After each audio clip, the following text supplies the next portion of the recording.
Muy buen día, yo soy Mario Martínez Vitela y esto es el curso de termodinámica para la Facultad de Química de la UNAM.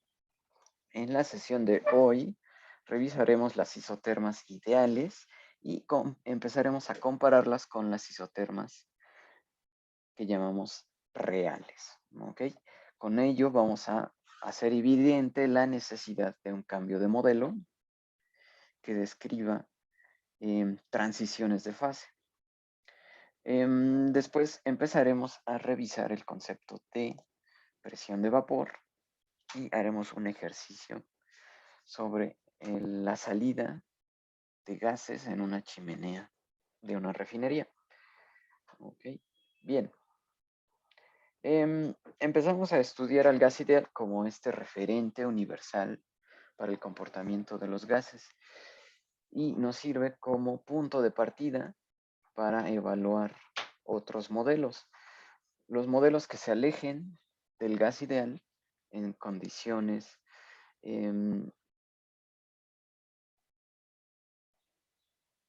donde se verifique una transición del estado gaseoso a líquido, esos modelos deben regresar al gas ideal en condiciones de altas presiones y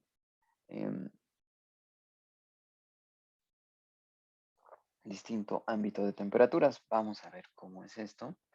Bien, aquí lo vamos a ver más adelante, pero estas son isotermas del gas ideal, ¿de acuerdo? Es decir, altas presiones y altas temperaturas producen esta clase de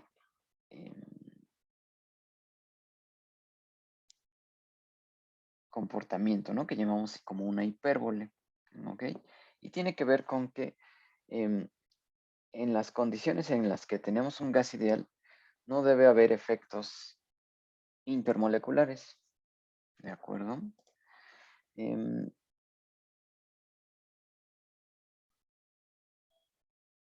Bien, sobre todo en volúmenes amplios, o sea, avanzando en la isoterma, si el gas puede ocupar mucho espacio, es menos probable que haya interacciones moleculares, ¿okay? Altos volúmenes.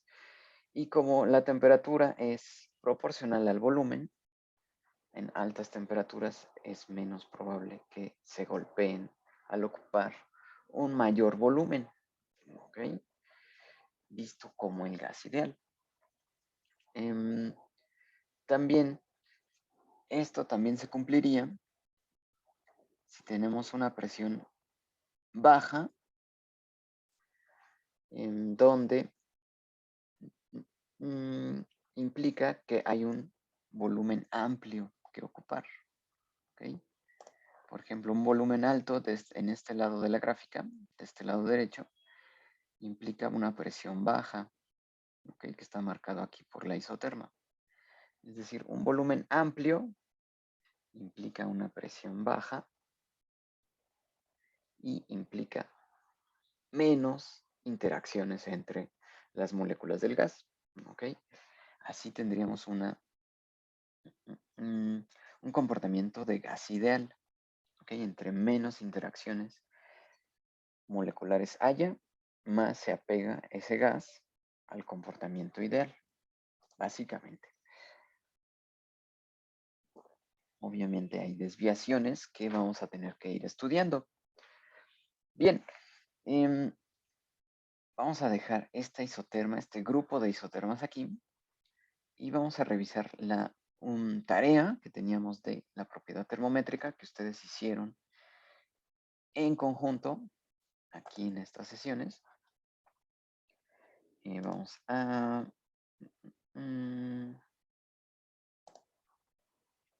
Mozilla. Ok, aquí está propiedad termométrica. Bien, aquí teníamos en este problema un termómetro que usa una propiedad termométrica que está bajo esta ecuación, T igual a X, logaritmo natural de K más Y, donde X y Y son constantes, y K es la propiedad termométrica del fluido que estamos usando, ¿ok? Puede ser un líquido dentro de una columna y ese movimiento del líquido dentro de esa columna esté descrito por esta ecuación, ¿ok? Bien, lo que sabemos es que necesitamos dos puntos de referencia para establecer la relación con la temperatura. En este caso, em, nos dan dos puntos de referencia, un punto de hielo y de vapor de agua, ¿ok? Que en la escala marca para esa propiedad termométrica, para el hielo 1.75 y para el vapor de 8.5. Esos son nuestros dos extremos que se usan para esta escala de temperatura. Así que aquí el crédito de Pamela, Joana, Saúl y Ares. Otros grupos también lo tienen correcto, no se preocupen. Hay varias maneras. Aquí vemos que nuestros colegas tomaron 0 grados Celsius, ok, es el primer punto de referencia, el punto de hielo, sabemos que son 0 grados Celsius, ok, entonces lo podemos tomar como la temperatura que resuelve esta ecuación, es decir, en esta parte que dice 0 igual a X, logaritmo natural del valor de la propiedad termométrica a 0 es 1.75 más Y. ¿Ok? Esta es la ecuación para ese punto. Con ello podemos encontrar, resolviendo, aquí tomamos el logaritmo natural de 1.75, que es 0.56, veces X más Y igualado a 0, y eso nos da la posibilidad de encontrar una ecuación que define a Y en función de X. ¿Ok? Tenemos dos incógnitas, una ecuación. Necesitamos otra ecuación. ¿Y de dónde viene? Bien, de nuestro segundo punto de referencia, que son los 100 grados Celsius de este vapor. 100 grados Celsius resuelven la ecuación cuando la propiedad termométrica toma el valor de 8.5, ¿ok? Como nos dicta el problema, y resolvemos, ¿ok? Aquí 100 es igual a 2.14, una vez calculado el logaritmo natural de 8.5, 2.14 por X más Y más Y. Ok, ya tenemos dos ecuaciones. Ahora lo que sigue, tenemos dos ecuaciones con dos incógnitas. Así que podemos tomar la sustitución de una de estas dos variables, ya sea Y o X, e insertarla en una de las dos ecuaciones que tenemos Y igual a menos 0.56X y tenemos 100 igual a 2.14X más Y. Esas son nuestras dos ecuaciones. Aquí optaron por sustituir en la segunda ecuación, sustituir el valor de Y aquí. Entonces nos queda esta segunda ecuación, quitamos la dependencia de Y y ahora solo tenemos X, 100 igual a 2.14X menos 0.56X, con lo que despejando encontramos el valor de la primera constante. X es igual a 63.3, básicamente. Con este valor vamos a nuestra primera ecuación y sustituimos para encontrar el valor de Y menos 35. ¿Ok? Así, a partir de nuestros dos puntos de referencia, el hielo y el vapor, y de los dos valores de la escala termométrica, encontramos ya cuánto valen esas constantes, con lo que ya podemos encontrar cualquier valor en la escala termométrica. Así, se nos pide cuando la propiedad termométrica vale 4.25, ¿qué escala es en Celsius? ¿Ok? Directamente, como encontramos las constantes directamente empleando la escala de Celsius, simplemente estas X y Y están referidas a la escala Celsius. ¿Ok?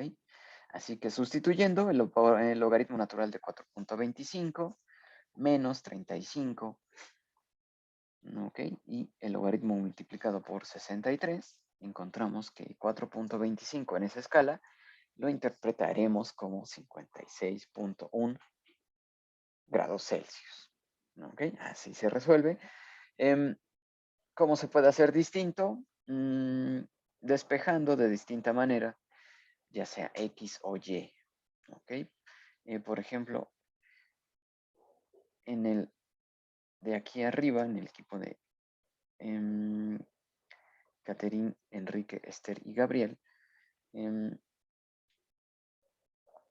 sustituyen de manera un poco distinta, pero siempre pensando en que tenemos dos ecuaciones con dos incógnitas. ¿Ok? De nuevo encuentran que X es igual a 63.3 aproximadamente, Y es igual a menos 35.4 y encuentran la temperatura de 56 grados Celsius. ¿Ok? Así, ¿cuál fue los puntos clave? Reconocer que tenemos una ecuación que representa a esa propiedad termométrica. ¿Ok? ¿Qué necesitamos después?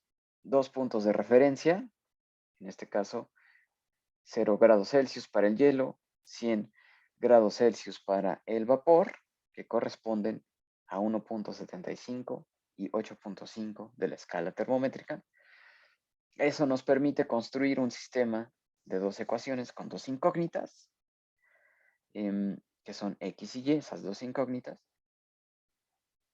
Una vez resuelto ese sistema, tenemos ya la resolución para la ecuación de la propiedad termométrica y podemos insertar aquí en el logaritmo natural cualquier valor de la escala. ¿Ok? Esta sería ya la escala que rige cualquier valor en la escala termométrica. En este caso nos piden 4.25 y lo resolvemos. Bien, no sé si tengan alguna duda de este pequeño ejercicio.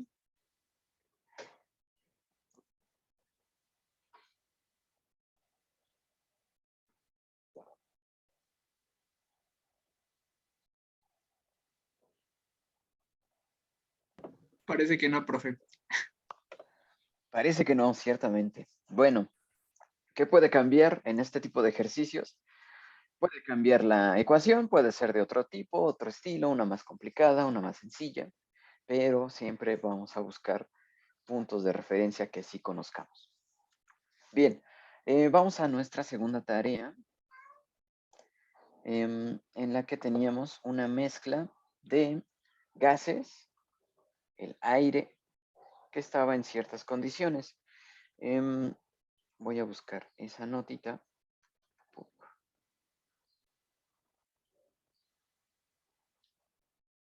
Ok, bien, teníamos entonces el problema en el que teníamos una mezcla de gases, el aire, a ciertas condiciones de presión y de temperatura. Y queríamos conocer las presiones parciales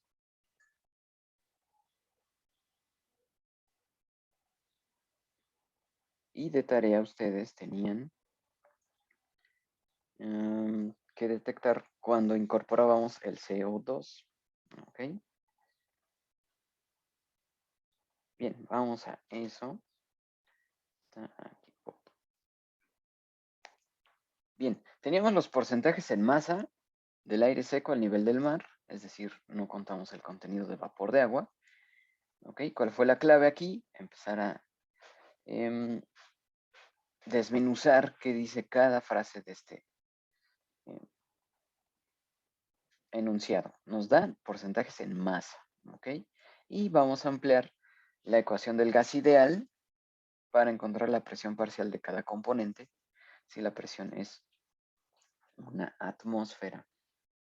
¿Ok? Bien. Lo que hicimos es escribir la ecuación del gas ideal. aquí en la parte de arriba, y después definimos por la ley de Dalton que la suma de presiones parciales es la presión total. ¿Ok? En este caso, la presión total es una atmósfera, pero podría ser, esa suma de presiones podría ser 10 atmósferas, 15 atmósferas, 0.7 atmósferas. ¿Ok? Y definimos que la presión parcial de un gas en estas mezclas, considerando las ideales, las definimos como el producto de la fracción molar de cada gas individual por la presión total. ¿Ok? Entonces, estos gases, el nitrógeno, el oxígeno y el argón, se están comportando cada uno como un gas ideal. ¿Ok? Así, si conocemos la fracción mol en la mezcla y la presión total, podemos conocer las presiones parciales de cada gas. Lo que sigue fue imaginar que tenemos una muestra de 100 gramos de aire. ¿Por qué 100 gramos? Porque el enunciado nos dice que los porcentajes están en masa. Así que nos imaginamos que tenemos una muestra de 100 gramos de aire. 100 gramos es un número arbitrario. Ustedes pueden imaginar que tienen 1 gramo de aire, 10 gramos de aire, etc. Pero esta base de cálculo es muy conveniente. 100 gramos de aire. Si tenemos 100 gramos de aire, de acuerdo a esos porcentajes en masa, esa muestra tendría 75 gramos de N2, 23 de O2, 1.3 de argón. Bien, aquí ustedes podrían enfrentarse a un problema en el que les pidan encontrar los porcentajes en masa, no de 100 gramos, sino por ejemplo una libra, ¿ok? O de 1 kilo de distintos sistemas de medición. Uno de los más comunes sería usar una libra. ¿Cuántos gramos o cuántas libras representarían el porcentaje para ese aire? Después, la ecuación del gas ideal nos pide, exige los moles. Entonces, para encontrar esos moles, necesitamos las masas de cada gas y después la masa molar de cada uno de esos gases. Con ello encontramos el número de moles, encontramos el número de moles totales, encontramos entonces la fracción mol, que le vamos a llamar Y para el caso del gas, y encontramos las presiones parciales con la ley de Dalton, que fue que la presión parcial del nitrógeno es 0.78 atmósferas, el oxígeno 0.21 y el argón 0.0096 atmósferas. Y de tarea, ustedes, voy a cambiar esta, ¿cuál es la presión parcial del gas? Si ahora se considera el CO2 y se considera también a la presión total como 0.9 atmósferas. ¿Ok? Entonces, ¿qué presión parcial encontraron para cada gas?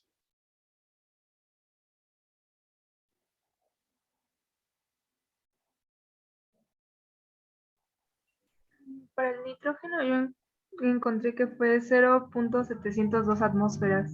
¿Ok? Para el oxígeno, 0.1881 atmósferas. ¿Ok? Para el argón, 8.352 por 10 a la menos 3 atmósferas. Y para el CO2, 2.72 por 10 a la menos 4 atmósferas. Ok, gracias, Milka. Es correcto. ¿De acuerdo?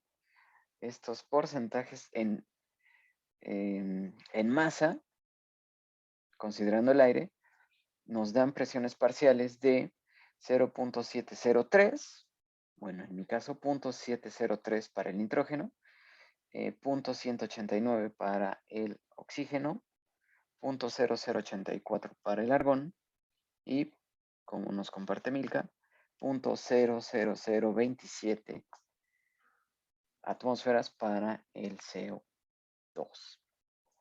¿Ok? Entonces eso lo vamos a ver reflejado en sus tareas. ¿Tuvieron algún conflicto en encontrar las presiones parciales? No, profe. Muy bien, entonces ya son expertos en encontrar presiones parciales. Profe, Sí, yo tuve una duda, es que yo no me confundí un poco cómo sacar las presiones. ok. Es el mismo procedimiento, pero ¿en qué cambia? Bien, si vemos aquí en el caso original, lo único que cambia es en los porcentajes en masa, ahora tenemos un cuarto componente. ¿De acuerdo? Sí, sí. Vamos a imaginar que tenemos 100 gramos de ese aire nuevo. ¿Ok? De acuerdo a esos porcentajes, si quieren vamos a ir escribiéndolo. Vamos a escribirlo aquí. Tenemos nuestro nuevo aire en 100 gramos. De este aire, que ahora tiene CO2, los porcentajes en masa, nos dicen que en 100 gramos hay 75.52 gramos de nitrógeno, 23.15 gramos de O2, 1.28 gramos de argón, y ahora tenemos este cuarto componente que tiene 0.046 gramos de CO2.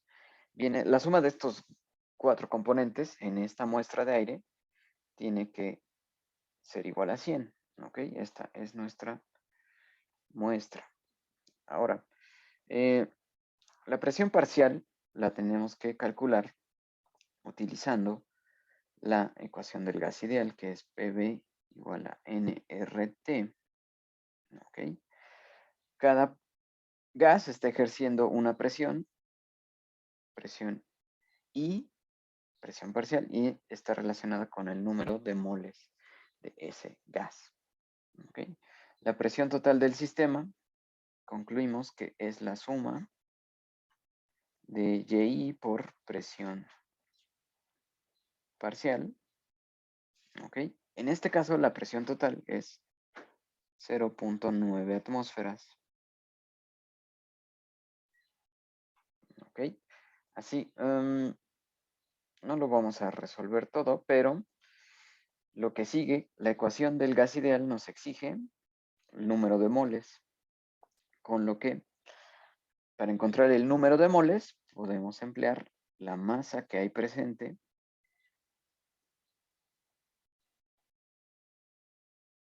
entre el peso molecular de cada gas. ¿Okay? Así encontramos NI de cada uno de ellos, de estos 4, y si sumamos los 4 componentes, los moles que vamos a encontrar mediante esta ecuación, vamos a encontrar el número de moles totales.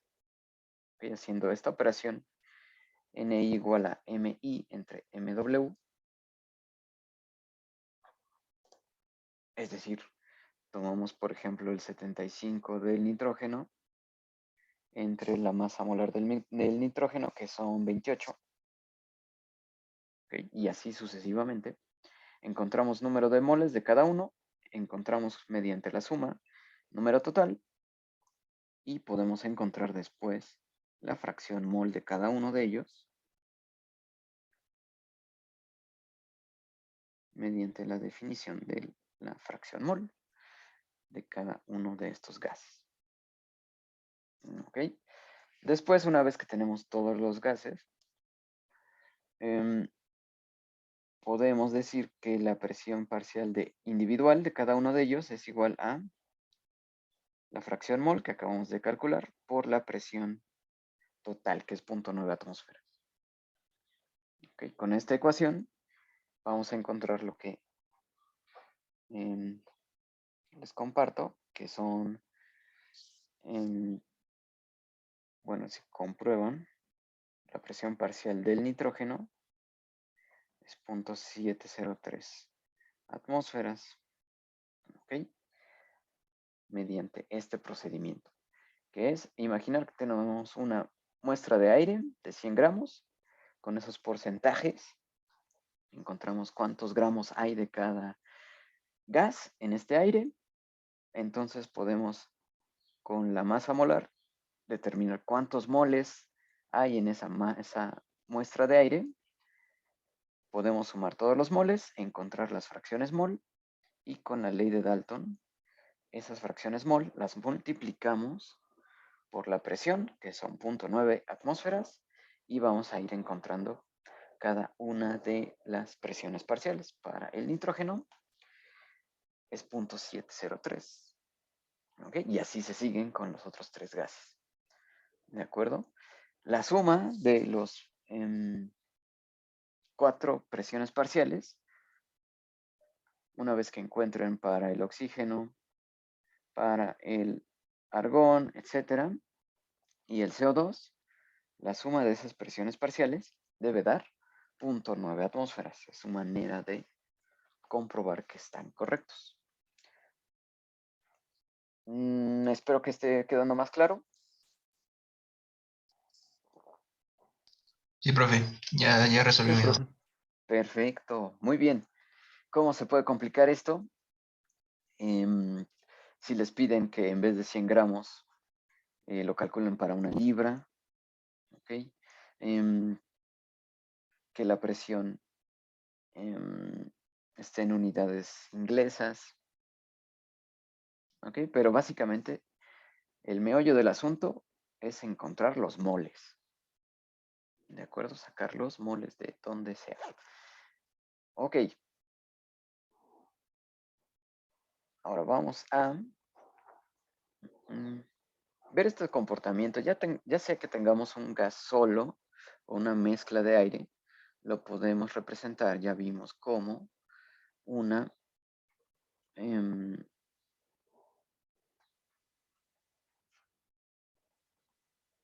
isoterma. ¿Ok? Vamos a ver esa isoterma.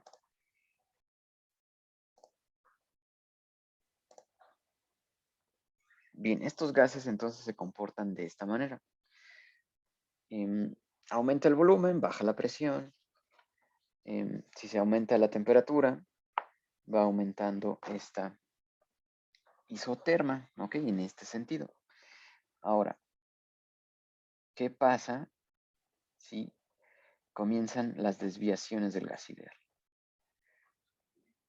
Vean aquí, los gases reales toman en cuenta que aparece un momento en que las interacciones moleculares son de tal magnitud que el gas condensa, ¿ok? Condensa a la fase líquida cuando las interacciones moleculares ya son elevadas, ya son significativas.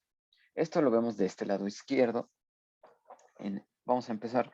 Tenemos un volumen de un gas y vamos a ejercer presión. ¿Ok? Conforme aumenta la presión,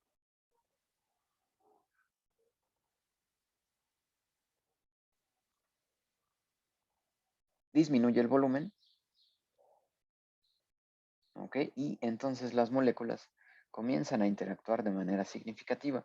Y en este punto, en el punto E, diríamos que hay una licuefacción del gas debido a la alta presión.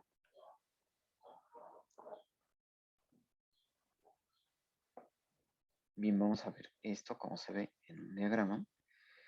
Vean, aquí tenemos dos isotermas.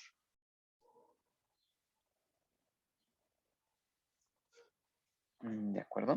En la azul es la isoterma ideal, que es una hipérbole. ¿Ok? No tiene discontinuidades. Pasa de altas presiones en la parte de arriba a bajas presiones sin mayor conflicto, ¿no?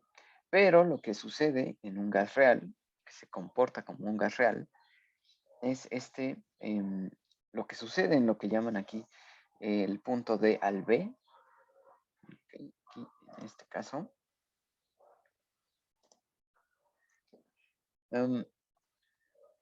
En el punto E, una alta presión y baja a cierta presión, o se disminuye el volumen a cierto caso. ¿Okay? Estamos disminuyendo el volumen. Llegamos aquí. Allí, en un gas real, las interacciones moleculares son significativas y abandona la fase gaseosa. ¿Ok? Esto es un tránsito. Esta línea horizontal es una transición de fase. ¿Ok? A la misma presión. ¿Ok? Y resuelve en un líquido. ¿Ok? Un líquido que ya está condensado.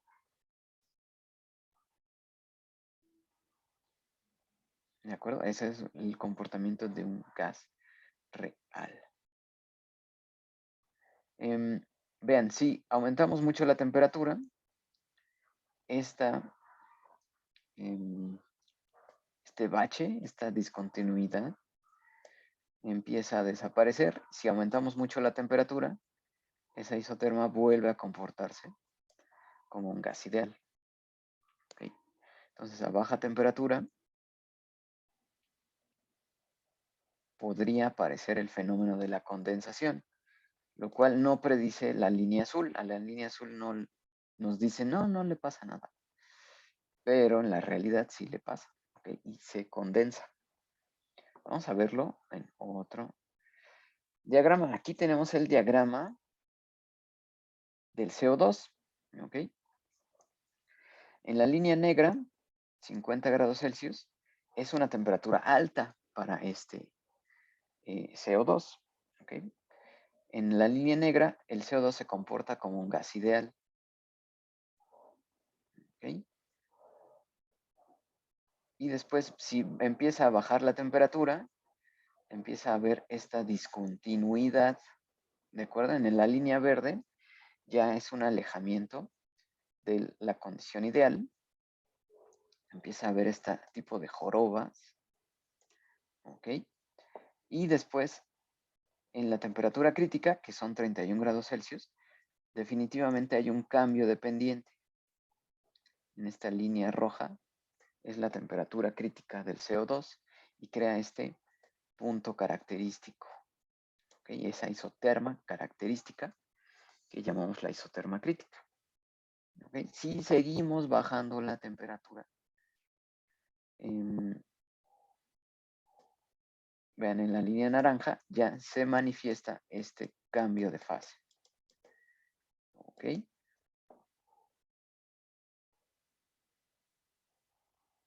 Y en la línea azul definitivamente ya tenemos otra licuefacción. Vamos a verlo en la otra.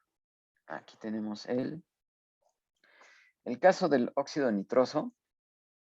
Este es un artículo de 1961. El óxido nitroso es el gas de la risa.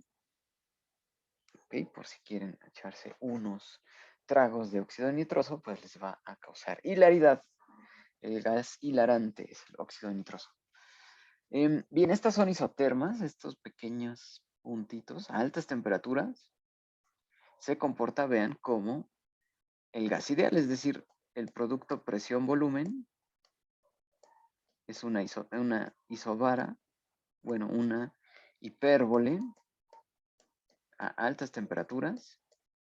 El producto PV es constante. Es lo que vemos aquí, son estas hipérboles muy bien portadas. Para el óxido nitroso, esto está a 150 grados Celsius, 125, 100, todavía 75 grados Celsius. Es una temperatura suficientemente alta para que se comporte como un gas ideal. ¿Ok? Es decir, no aparecen efectos de interactivos. Pero, ¿qué pasa en 50 grados Celsius?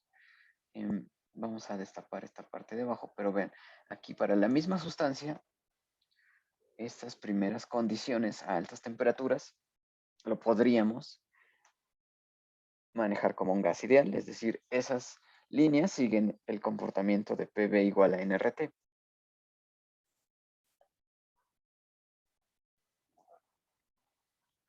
Ahora vamos a quitar esta.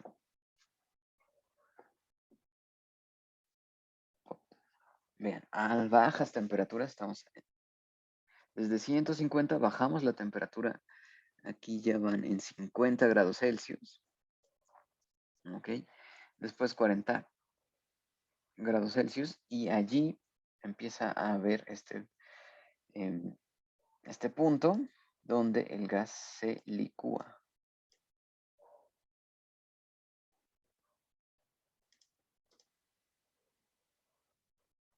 ¿Ok? Y esto ya no lo predice el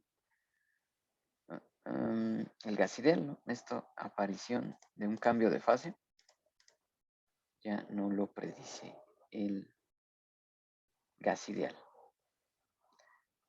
Y empieza a crearse este domo, ¿ok? Donde aparezca una temperatura en la que haya una transición de fases. Ahí lo marcamos y empezamos a crear este domo que estoy dibujando en rojo. Aquí lo vamos a ver del lado derecho, más claro. Ven, aquí es un zoom. Ok, aquí ya solo tomamos las isotermas que están cerca y debajo del punto crítico. El punto crítico está en 36.45 aproximadamente. Vean cómo este gas siempre es un gas, pero ya tiene una curvatura muy marcada en la isoterma. Y en este de 36.45 es la isoterma crítica. ¿Okay? Para el óxido nitroso, vean esta isoterma, es decir, a cierta temperatura y vamos expandiendo el volumen, va a haber un cambio de fase. ¿Okay? Y cada uno de estos cambios de fase, donde aparezca, en el volumen en el que aparezca ese cambio de fase, lo marcamos como un punto de este domo. ¿Ok? Este domo le llamamos el domo de coexistencia líquido-vapor. ¿De acuerdo?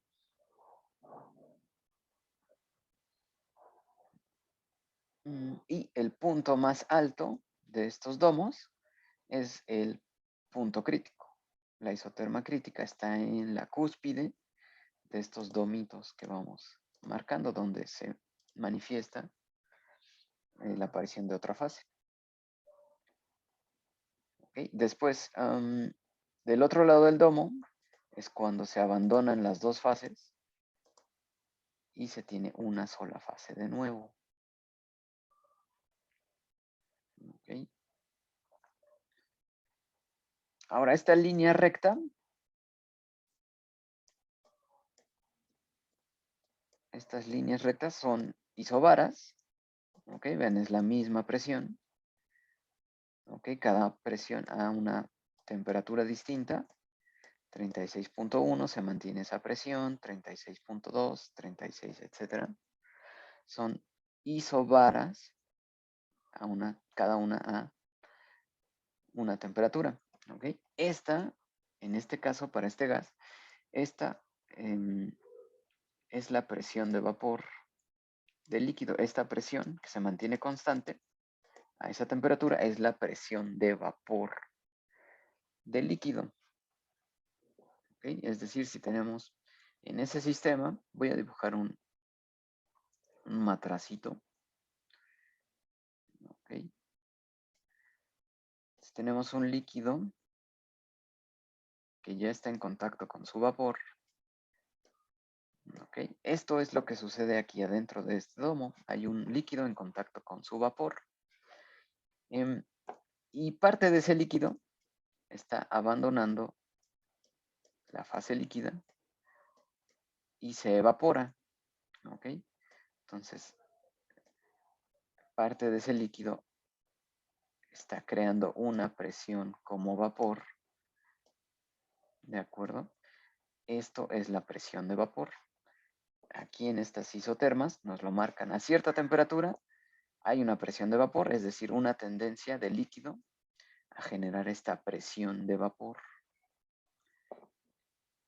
Es decir, si yo cambio la temperatura, por ejemplo, a 36.1 vamos a tener una presión de vapor de aproximadamente 71.1 atmósferas.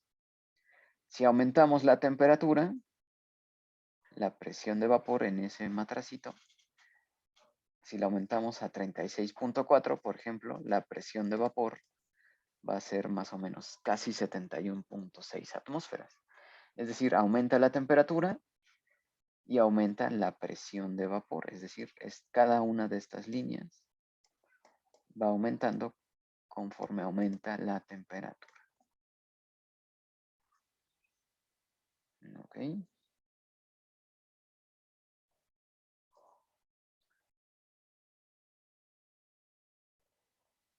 Bueno, y aquí abajo, entonces, todas las isotermas de este lado izquierdo son las que se alcanzaron a medir en todas estas temperaturas, desde 150 grados Celsius hasta menos 30 grados Celsius. ¿Ok? Y después se hace un zoom en la parte crítica del domo.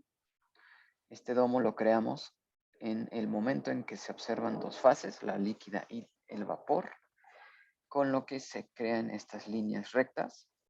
Son isobaras que nos dicen la presión de vapor del líquido que se formó.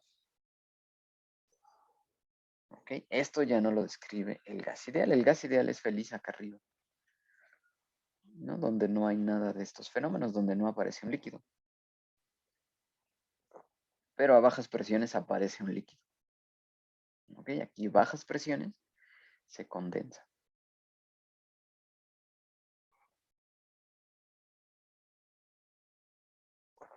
¿Ok? En el experimento lo que nos reportan son el cambio de presión. Cada una de estas son isotermas. Menos 30, 15, 0, 15 y 30. Son isotermas y miden el volumen que le llaman volumen específico.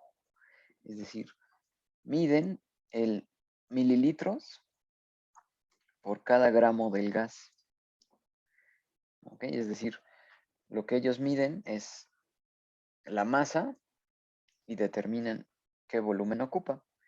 Eso le llaman el volumen específico. Ese volumen específico lo podemos convertir a volumen molar, por ejemplo, cambiando estos gramos a moles. ¿Ok? Y con estos datos se construyen las isotermas, lo que estamos viendo aquí. ¿De acuerdo? Ahora vamos a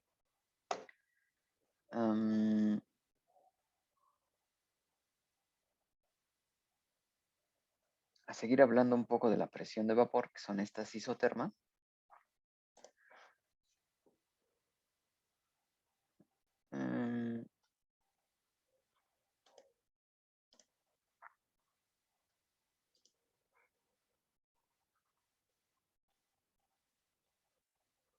Para que nos quede un poco más claro, ¿no?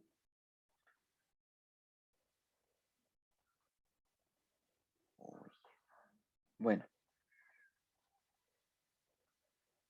Entonces, conforme aumenta la temperatura de ese líquido en contacto con su vapor, aumenta la presión de vapor. ¿De acuerdo?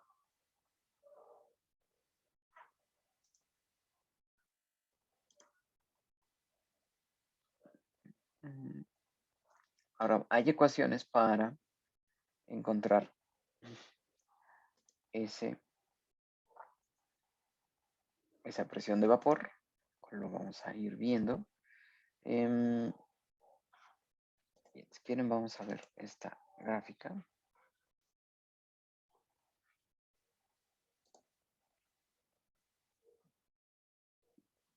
La voy a compartir.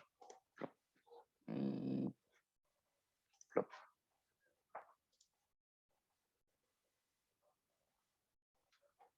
Bien, de este lado izquierdo, entonces, vemos cómo podemos visualizar la presión de vapor, esa isoterma en nuestro diagrama.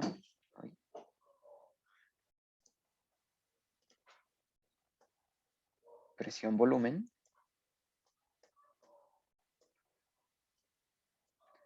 las isotermas que tocan este domo de coexistencia de dos fases crean una línea recta que es la presión de vapor. ¿Ok?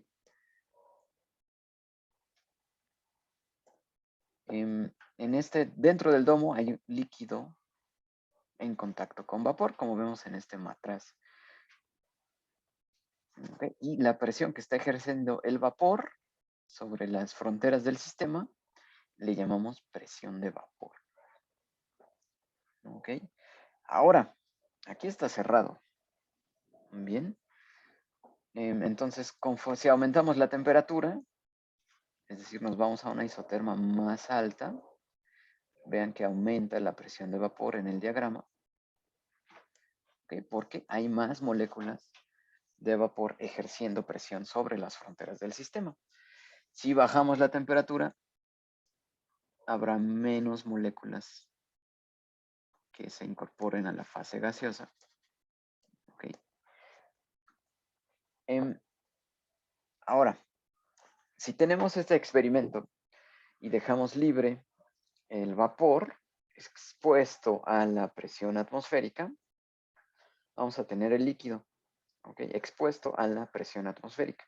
Y las moléculas de vapor van a seguir teniendo cierta presión, ¿ok?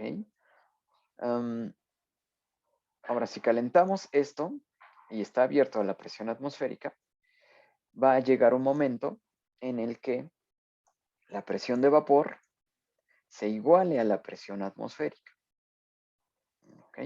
Cuando eso suceda, que la presión de esas moléculas de vapor sea igual a la presión del aire, allí definimos el punto de ebullición. Cuando la presión de vapor se iguala a la presión atmosférica. ¿Ok? Bien, del lado izquierdo, vean, tenemos... esto es más fácil verlo con sustancias que llamamos volátiles. Es decir, que a temperaturas accesibles al ambiente podemos ebullirlas, ¿no? Observar su punto de ebullición. Entonces, una sustancia volátil tiene un bajo punto de ebullición y comienza a evaporar estas moléculas de líquido a la temperatura ambiente, empiezan a abandonar, a ejercer presión de vapor. Por ejemplo, aquí tenemos dos casos. Bueno, aquí dibujé otro. Tenemos el primer caso más a la mano, es el agua. ¿Ok? Ustedes saben que el agua a una atmósfera hierve a 100 grados Celsius. ¿Ok? Eso es lo que sabemos. Pero también sabemos que si ustedes forman un charco de agua a esta hora y dejan que ese charco esté bajo la luz del sol, al cabo de un rato, ese charco ya no va a existir. ¿Ok? Decimos se evaporó el agua que estaba en ese charco, pero no hirvió. ¿Ok? Simplemente las moléculas de líquido con cierta presión de vapor empezaron a incorporarse a la fase gas. ¿Ok? Es decir, esta línea roja, por ejemplo en esta cruz, temperatura ambiente, 25-30 grados Celsius, está ejerciendo una presión de vapor. Es decir, hay moléculas de líquido que están abandonando la fase con la que están en contacto, esa fase líquida, están abandonando. ¿Ok? No están hirviendo, pero sí hay una presión de vapor. ¿Ok? Ahora, si aumentamos la temperatura, la presión de vapor, vean, va aumentando cada vez más. Cada vez más va aumentando y llega a este punto. Por ejemplo, a una atmósfera de presión y 100 grados Celsius nos define el punto de ebullición del agua. Cuando la presión de vapor, que estaba aquí a temperaturas bajas en valores más pequeños, pero que existe, es decir, el líquido está perdiendo moléculas en forma de vapor, llega a una temperatura a la que esa presión de vapor iguala la presión atmosférica y el líquido decimos que ebulle. ¿Ok? Por ejemplo, en la Ciudad de México estamos a una presión atmosférica de 586 milímetros de mercurio.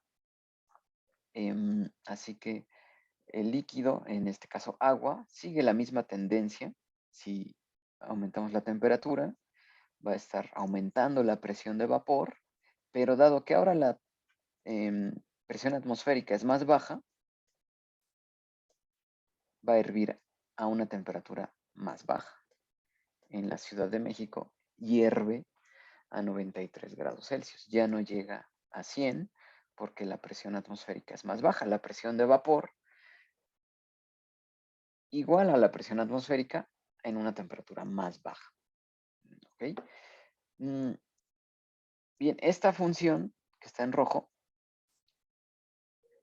sigue un comportamiento que podemos describir con ecuaciones que predigan la presión de vapor de un líquido entre cierto intervalo de temperaturas. ¿Okay? En este caso, entre 0 y 100 grados Celsius para el agua. Ahora, el agua no es un líquido especialmente volátil. ¿Okay? Hay líquidos más volátiles como el tetracloruro de carbono. ¿Por qué es más volátil? Porque alcanza o equilibra la presión de vapor con la atmosférica a temperatura más baja. ¿Okay? En este caso a 78 grados Celsius. El tetracloruro de carbono ya está hirviendo. Es un líquido más volátil. Sus moléculas tienen una mayor tendencia a incorporarse a la fase vapor. Ok, hay líquidos aún más volátiles. Por ejemplo, aquí dibujé un C6H6H8, que es el hexano. Okay, el hexano tiene una mayor presión de vapor que los otros dos líquidos a cualquier temperatura. Vean, es la curva más pronunciada. Tiene una mayor presión de vapor. Entonces, el hexano hierve a 60 grados Celsius. ¿Okay? La tendencia de sus moléculas es mucho más pronunciada a abandonar la fase líquida y cuando la presión de este líquido, de este hexano, iguala la presión atmosférica, hierve. ¿Okay? Es un líquido más volátil. El líquido más volátil de estos tres es aquel que iguala la presión de vapor con la atmosférica a una menor temperatura. ¿Okay? Esto como lo vemos en términos más amistosos. Bueno, si ustedes entran a un cuarto donde están evaporando agua, no lo van a notar. No tiene un olor característico. En cambio, el tetracloruro de carbono, si lo tiene un olor característico. Y el hexano también tiene un olor característico. Es decir, si ustedes destapan este frasco y está lleno de hexano, es mucho más probable que lo detecten por la alta presión de vapor que tiene. En cuanto destapan este frasco de hexano, las moléculas tienen una mayor tendencia a irse, tienen una mayor presión de vapor a la temperatura ambiente. ¿Ok? Es decir, en este caso el hexano, a temperatura ambiente, a 30 a 25 grados Celsius, tiene una presión de vapor de más de 200 milímetros de mercurio. Y entonces, si ustedes entran a un laboratorio que está trabajando con hexano, se van a dar cuenta. ¿Okay? Lo mismo sucede con el amoníaco, con el heptano. ¿Okay? Son sustancias volátiles. Es decir, su presión de vapor es muy alta y tienden a alcanzar la presión atmosférica muy rápido a temperaturas bajas y ebullen a temperaturas más bajas que líquidos no tan volátiles como el agua. ¿Okay?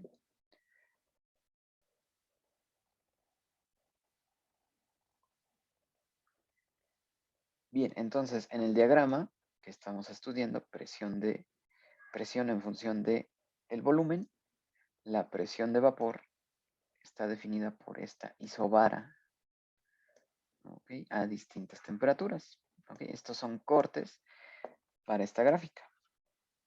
Vean, si este diagrama corresponde al hexano,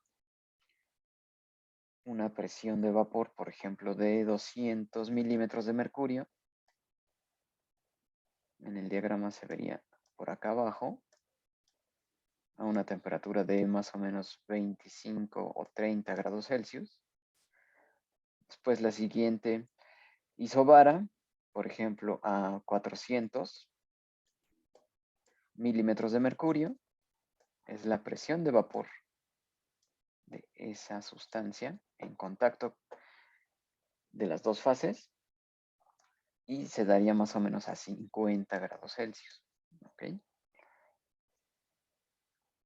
Así voy a regresar a la gráfica de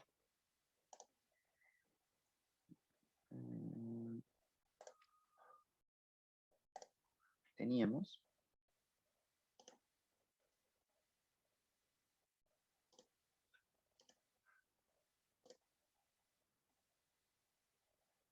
Okay, aquí tenemos entonces para el óxido nitroso las presiones de vapor a distintas temperaturas, ¿no? Aumenta la temperatura y aumenta también la presión de vapor. ¿Ok? En el caso ideal no hay esa coexistencia, ¿no? Por ejemplo, el aire a esta presión y a esta temperatura ambiente está de este lado. No vemos aire condensándose. ¿Ok? No hay aire en contacto con su vapor. Aire líquido en contacto con su vapor. A estas condiciones no existen. Tendríamos que bajar mucho la temperatura para conocer al aire líquido. ¿Ok? Bajar mucho la temperatura. Más o menos a menos 150 grados Celsius. Bueno, no sé si tengan alguna duda. Estamos diferenciando el comportamiento ideal del comportamiento real. Una consecuencia del comportamiento real es que aparece la coexistencia líquido-vapor, que lo dibujamos en estos domos. Aquí adentro hay líquido en contacto con el vapor y el vapor que existe en contacto con ese líquido está ejerciendo esta presión de vapor, la que marca esta isobara. Si aumenta la temperatura, aumenta la presión de vapor. ¿Ok? Y podemos abandonar por el crítico, abandonar esa zona de coexistencia líquido-vapor y volver al gas ideal.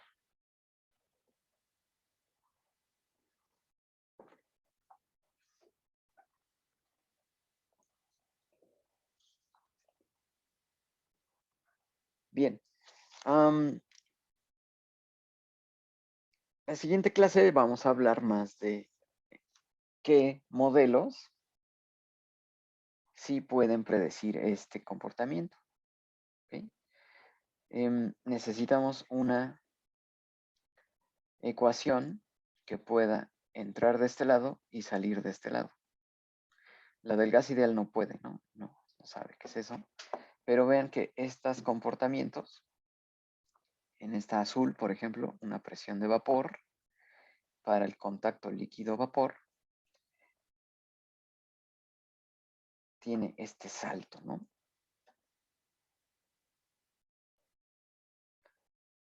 Bueno, vamos a hacer un ejercicio que tiene que ver con las presiones parciales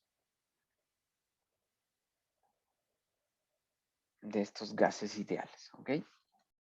Bien, entonces les voy a dictar, mientras lo voy escribiendo, y es la misma metodología que usamos para la tarea, solo que pues tiene trucos que ustedes van a ir resolviendo, ¿ok? Entonces, el problema dice, y esto lo vamos a entregar en Edmodo, ¿ok? Les voy a compartir ahora el pizarroncito para que vayamos viendo el enunciado.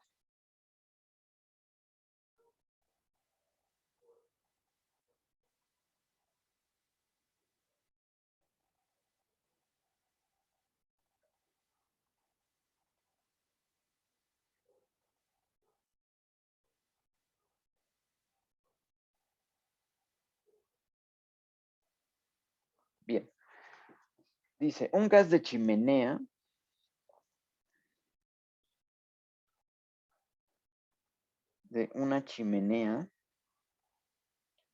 estamos pensando en una chimenea de una refinería, tiene la siguiente composición en masa.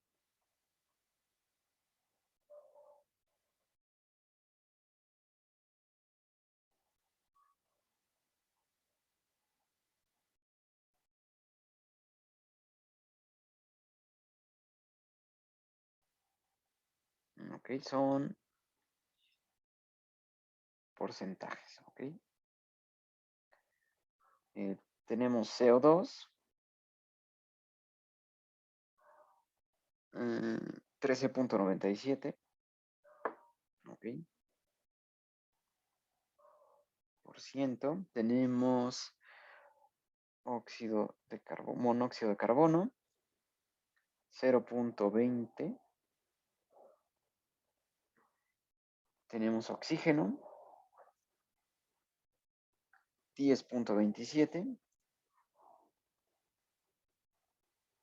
Y tenemos nitrógeno, 75.56% en masa.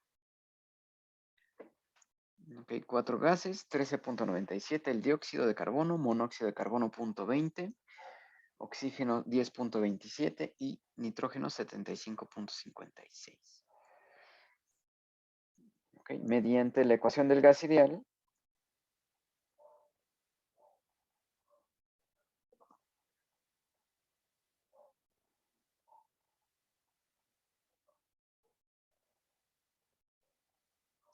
vamos a determinar la composición en por ciento en mol, en inciso A, composición en por ciento en mol,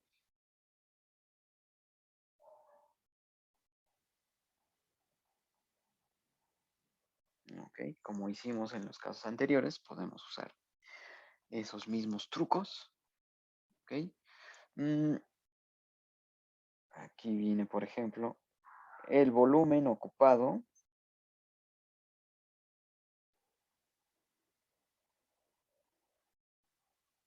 por una libra del gas,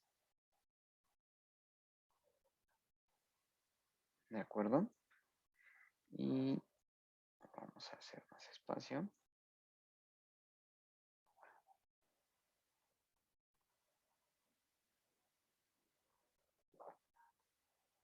Y el inciso C,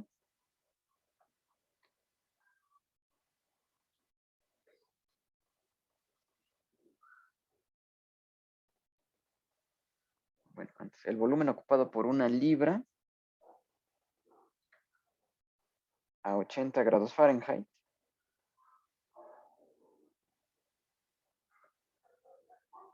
y una presión de 29.5 pulgadas de mercurio. Y por último nos pide la densidad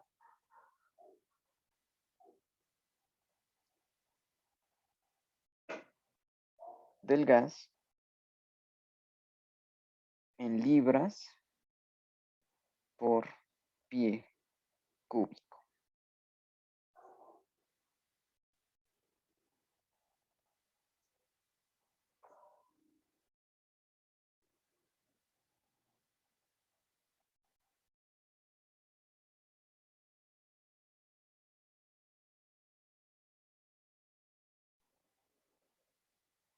¿De acuerdo?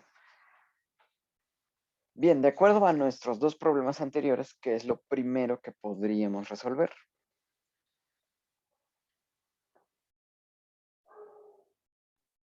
La A. ¿Cómo le hacemos? Con la masa molar de cada compuesto presente en el gas. Ok. Y necesitamos también imaginarnos que tenemos una muestra de este gas. Entonces vamos a imaginarnos que tenemos 100 gramos de este gas. ¿De acuerdo? Entonces, en esa muestra de gas la usamos para, dado que se nos da los datos en masa, ustedes me pueden decir cuántos gramos tenemos de cada gas. Serían 13.97 gramos de CO2, 0.20 gramos de monóxido de carbono, 10.27 gramos de oxígeno y 75.56 gramos de nitrógeno. Bien, no hay nada nuevo hasta aquí. Obviamente nuestra muestra imaginada es convenientemente 100 gramos, así que listo, ya lo tenemos. Ahora vamos a calcular con estas masas, podemos calcular, como ya me dijeron, podemos calcular cuántos moles hay. ¿Ok? Entonces, necesitamos la masa molar de cada uno de ellos. Entonces, cuando las tengan, las vamos escribiendo. Les ayudo con el nitrógeno, que es 28. El dióxido de carbono serían 44, ¿no? 44. El monóxido serían 28. Monóxido 28. Y Oiga, profe, una pregunta. En el monóxido de carbono no es 0.20. tienes toda la razón.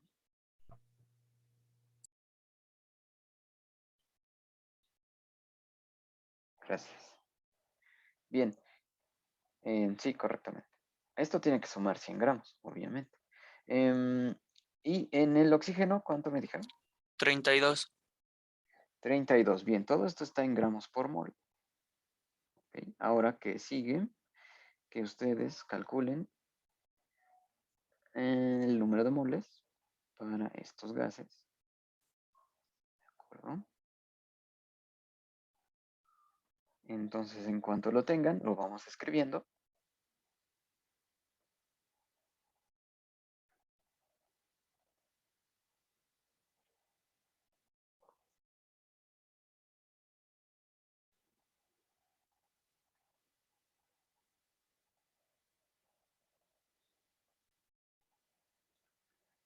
Y recordamos que el número de moles es igual a la masa que tengamos entre el molecular, la molar más, ¿ok? Y lo vamos a ir escribiendo acá, CO2, CO, O2 y N2. Obviamente ustedes pueden ir armando una tabla más agradable que esto, pero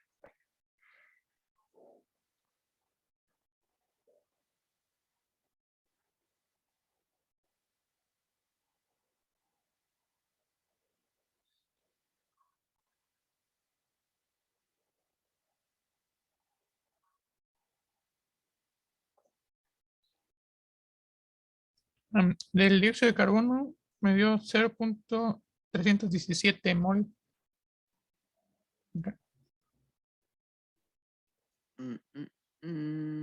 punto cero ¿qué? 317. Punto 0317. Ok, No, 0.317.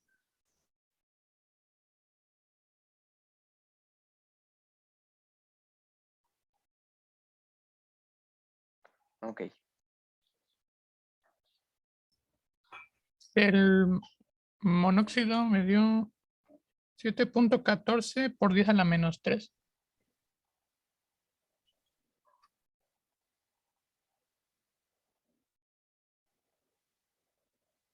Ok. 7.14. El oxígeno 0.321.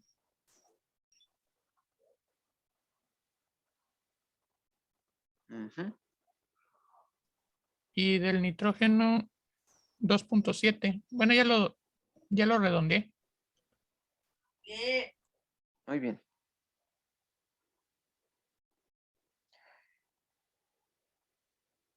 Bien, de acuerdo con lo que estamos escribiendo aquí.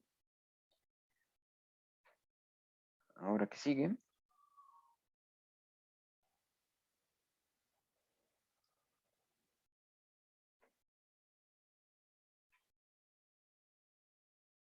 Usar la fracción mol.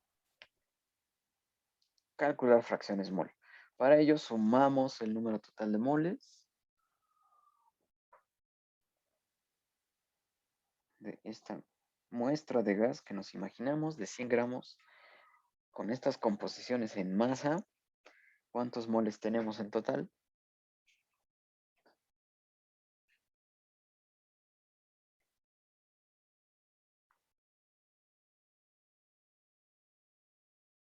$3.34 moles. Muy bien. 3.34 es el número total. Entonces ya podemos calcular. Nos pide composición en por ciento en mol. ¿Ok? No nos pide fracción molar. Nos pide por ciento en mol. ¿Ok? Así que dividimos NI entre NT y multiplicamos por 100 para tener el por ciento en mol. ¿Ok?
Bien, ya lo tienen.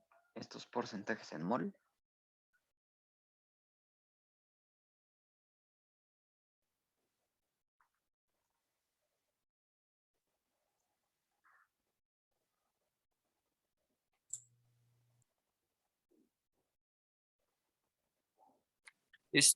Yo los tengo, profe. A ver, vamos a escribirlo. Sí, del CO2 a Ujú. mí me salió 9.49%. Ok, Del monóxido me salió 0.21%. sí, Del oxígeno me salió 9.61. sí. Y del nitrógeno me salió 80.83. Ok. Bueno, ahí discrepo un poco, pero 80.69. ¿Qué tienen los demás? A mí me dio 80.84. Ok. A mí me da 80.69. Ok. 80.84. Tiene que A dar mí me 100. da 80.83. Bueno, vamos a...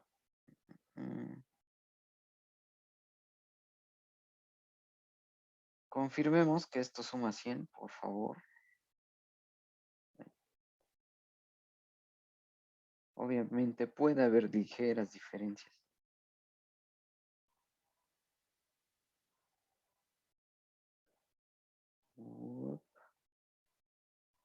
Me dio 100.14 con los valores que están ahí. Les digo... Porque están podríamos... redondeados, ¿no? Ok. Me parece con 80.69 da 100. Si quieren confirmar si con 80.69 da 100. Sí, sí, da 100.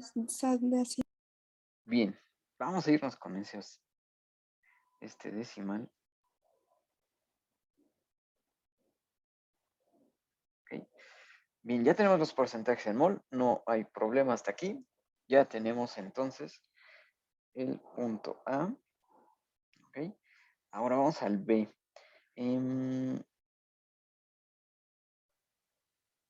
Guarden estas composiciones, ¿ok? Ahora, ¿cómo vamos a hacer el B? ¿Cómo se les ocurre que empecemos?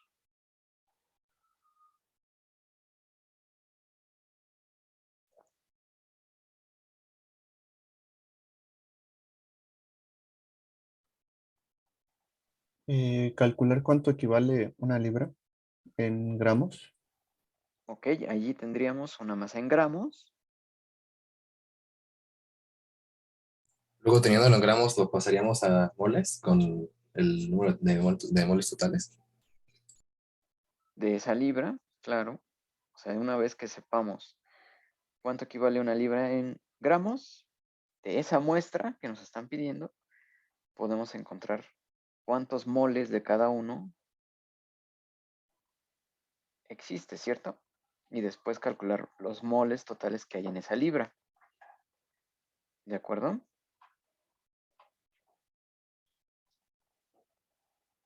Bien, vamos a empezar. Aquí José Luis ya nos está indicando cuál es la conversión. Una libra son 400. Vamos a redondearlo a una libra. Este es el inciso B. Una libra es igual a 454 gramos. ¿Ok? Ahora, con los gramos,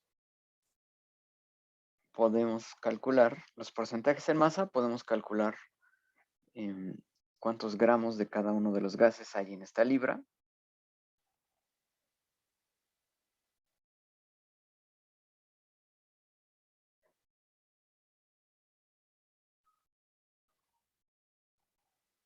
Y El después porcentaje mol nos ayuda para eso, ¿no? podríamos aprovechar ese resultado. Bien,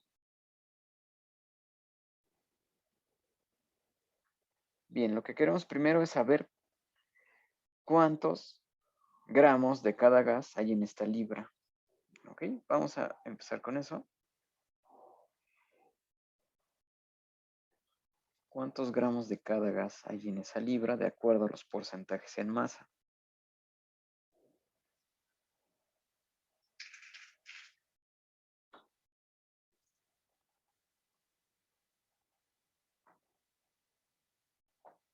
Es decir, necesitamos un pequeño factor de conversión.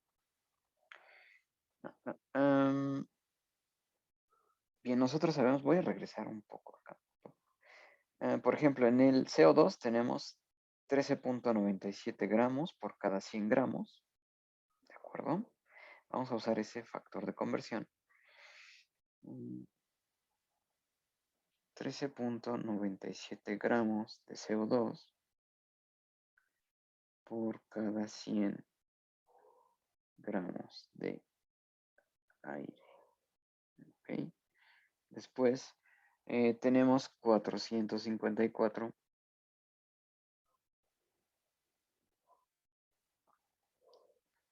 gramos de aire. Ok. Y queremos saber cuántos gramos de CO2 hay allí. Ok.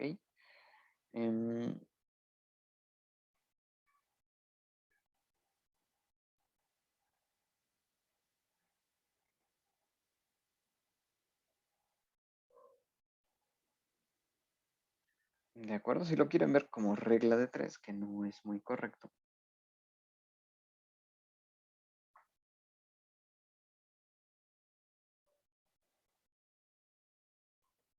Da 63.42. Ok. En esa libra hay 63.4 gramos de CO2.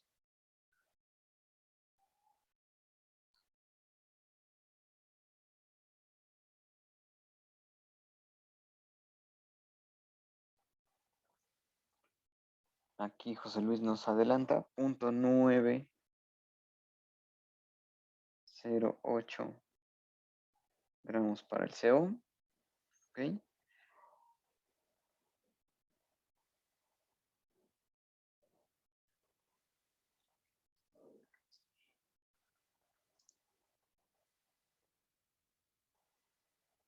Para el oxígeno, 46.62. Ok. Y por último, el nitrógeno es el más abundante, 343.04 gramos. Bien, así en esta libra, esto es lo que existe como gas. Entonces podemos calcular los moles que hay en esta libra.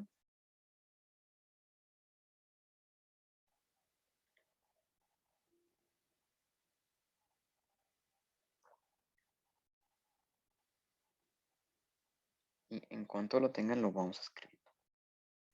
Necesitamos ahora los moles que hay en esta libra.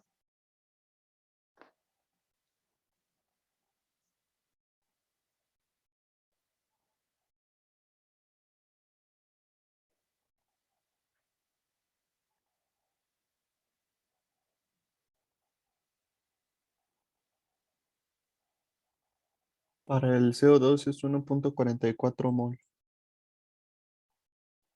¿Ok?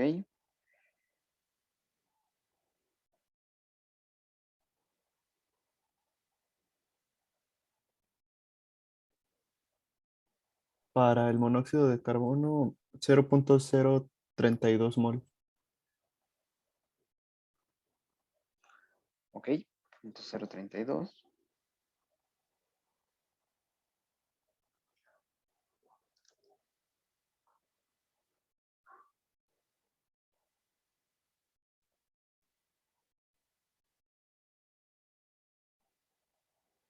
Para el oxígeno, 1.45 mol. ¿Ok?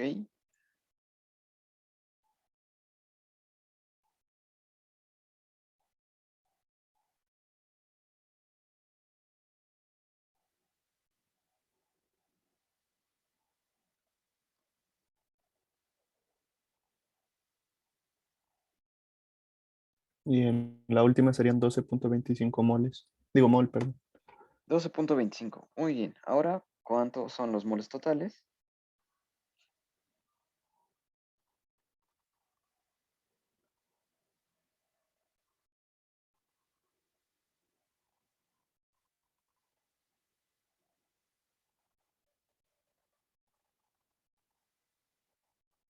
$15.172 mol.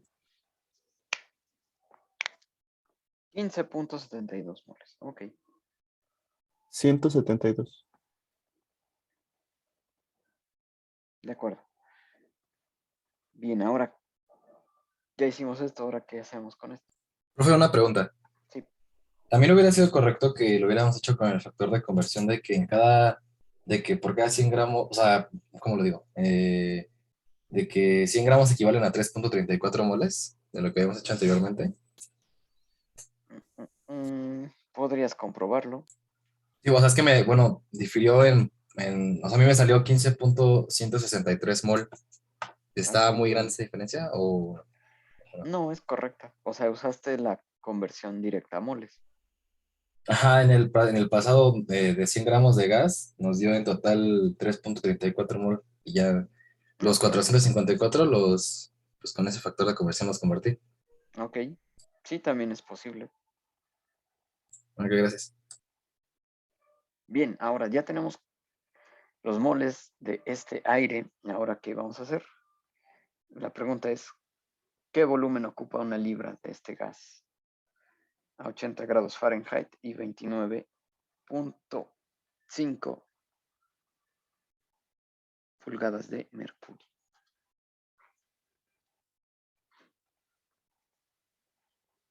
Multiplicar por la presión. Vamos a ver la ecuación. ¿Alguna otra idea? ¿Qué hacemos para calcular el volumen del gas? Habría que convertir los grados Fahrenheit a Kelvin y la presión a atmósferas, ¿no?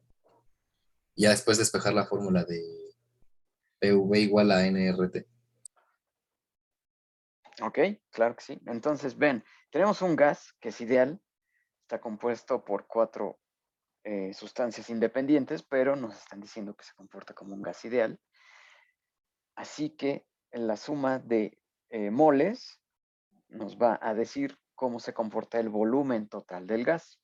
Entonces, la ecuación del gas ideal, PV igual al número de moles, RT, ya acabamos de calcular este número total de moles del sistema. Tenemos la temperatura, efectivamente tenemos que convertirla a Kelvin, los 80 grados Fahrenheit a Kelvin. Esta es la incógnita, el volumen, y la presión nos la están dando en pulgadas de mercurio. ¿Okay? Las necesitamos. Por ejemplo, si convertimos pulgadas de mercurio a atmósferas, la R va a utilizar unidades de atmósfera litro sobre mol Kelvin. ¿Okay? Así que sí, nos falta despejar el volumen por el número de moles que acabamos de encontrar. Y tendríamos ya un volumen en litros.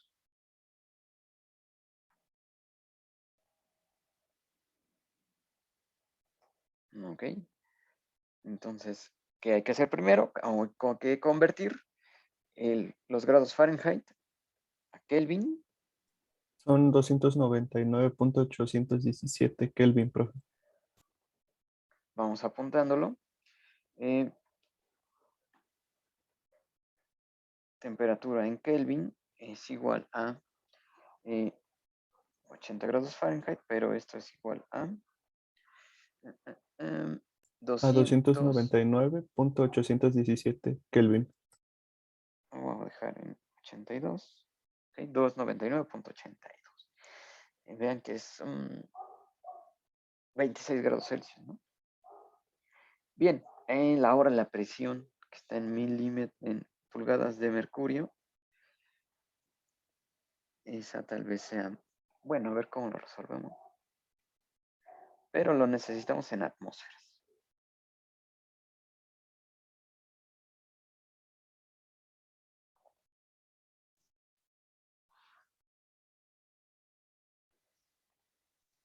Profe, busqué que una pulgada de mercurio es igual a 25.4 milímetros de mercurio. ¿Ok? Y luego eso lo multipliqué por las pulgadas. Y lo que me dio fue 749.3 milímetros de mercurio. ¿Ok? Y para convertirlo a atmósfera lo dividí entre 760, que es Sí. lo de una atmósfera. Exactamente. Y me dio 0.986 atmósferas. José Luis, sí, así es. Primero podemos convertir estas pulgadas a milímetros de mercurio y después esos milímetros de mercurio ya sabemos que la conversión es de 760 por cada atmósfera, con lo que obtenemos esta conversión. ¿De acuerdo? Simplemente buscamos la conversión de milímetros de mercurio y pulgadas de mercurio y ya lo tenemos. Bien, ahora, ¿cuál es el volumen? Pero nos va a dar en litros.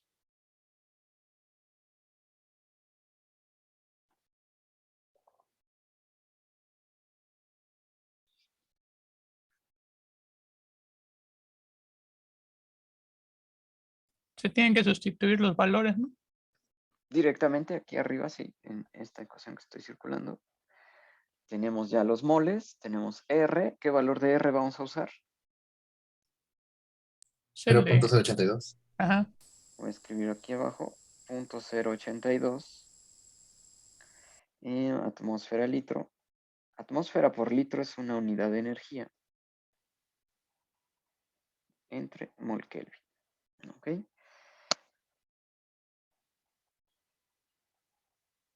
Con eso, este volumen de esta libra de este gas, ¿qué volumen ocupa?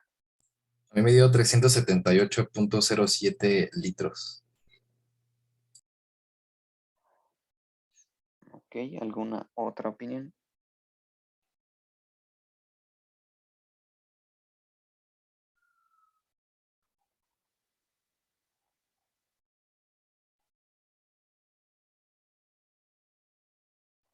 Ah, 378 litros. Bien, espero que estemos de acuerdo que este volumen de esta libra son 378.5 litros. Aprox, ¿no? Ahora, o sea,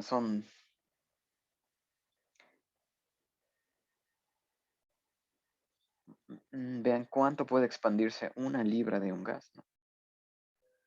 Estos son 2 tambos de 200 litros. Bueno. Ahora, el problema nos dice que esto lo convirtamos a pies cúbicos. ¿Ok? Así que, en cuanto lo tengan, lo apuntamos aquí.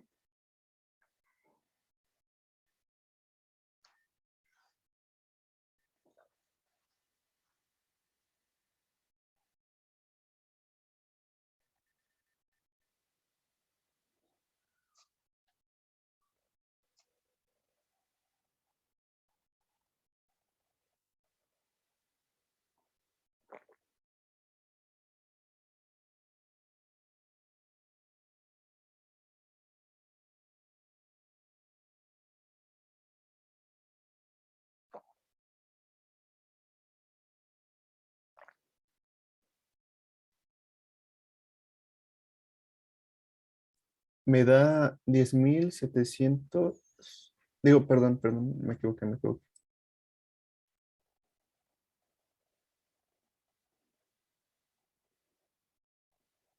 Si no, no son 10,000. Creo que ya, profe. ¿Sí? Es que lo hice al revés. Sí. 13.36 pies cúbicos.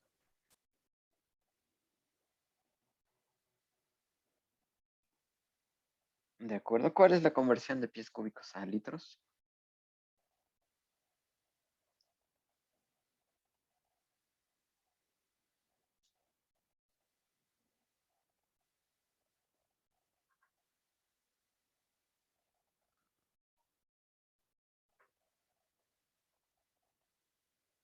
Según yo tengo entendido que cada litro son 0.035 pies cúbicos.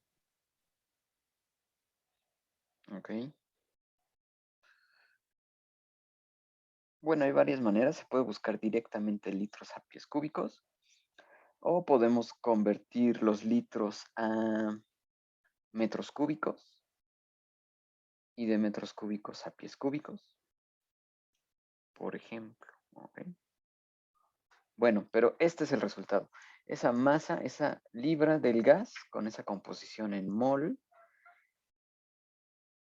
si sigue la ley del gas ideal, va a ocupar un volumen de 13 pies cúbicos, que son más o menos 380 litros en volumen. ¿Ok? Ahora, este ejercicio, ustedes lo conjuntan en una tarea, lo voy a poner en Edmodo y se les va a quedar pendiente que anexen la respuesta C, que ya nada más es decir cuál es la densidad. ¿De acuerdo? Nada más falta agregar la densidad en libras por pie cúbico. ¿Ok? Y eso lo subimos a Edmodo. Están todos los incisos, como lo fuimos resolviendo. Y nada más añadimos el inciso C, cuál es la densidad en libras por pie cúbico.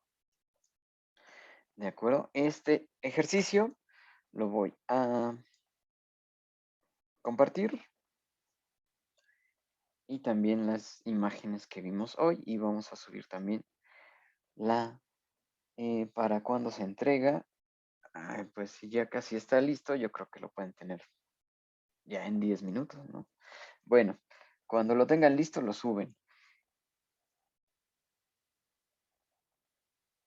¿De acuerdo? Entonces voy a dejar de grabar y nos veremos la próxima sesión.